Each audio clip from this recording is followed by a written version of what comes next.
Une économie qui repart et c'est une nouvelle ère qui s'ouvre pour les États-Unis. Tel est le constat de son président dans son discours sur l'état de l'Union. Face à un Congrès décidé à bloquer ses réformes, il a appelé à taxer les plus riches pour réduire les inégalités et à lever l'embargo sur Cuba. Il a aussi salué l'impact des sanctions contre la Russie et promis un long mais victorieux combat contre l'État islamique en Syrie et en Irak. Qui a armé Hamedi Coulibaly ? 4 hommes, dont 3 soupçonnés d'avoir procuré du matériel aux djihadistes, ont été inculpés et écroués mercredi.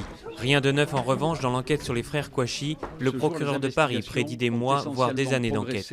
Ce matin, le Premier ministre a annoncé 2600 emplois et un demi-million d'euros supplémentaires pour lutter contre le terrorisme.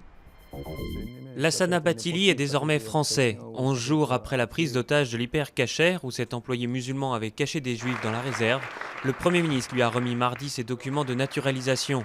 Récompensé pour son acte de bravoure, cet homme de 24 ans, arrivé du Mali en 2006, s'est dit très heureux et a remercié la France, pays des droits de l'homme. Nous les avons tués comme notre Dieu nous a demandé de le faire dans son livre. C'est par ces mots que le chef de Boko Haram, Abubakar Seko, revendique dans une vidéo sur YouTube la sanglante attaque contre Baga dans le nord-est du Nigeria. L'offensive, la plus destructrice des 6 années d'insurrection, aurait fait des centaines de morts, voire plus, selon Amnesty International.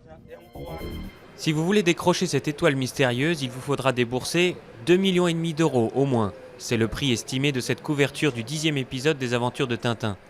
La planche, un original de la main d'Hergé, sera mise en vente à partir de samedi à Bruxelles. L'an dernier, une double page à l'encre de Chine du maître belge s'était vendue à 2,65 millions d'euros à Paris, un record pour la BD.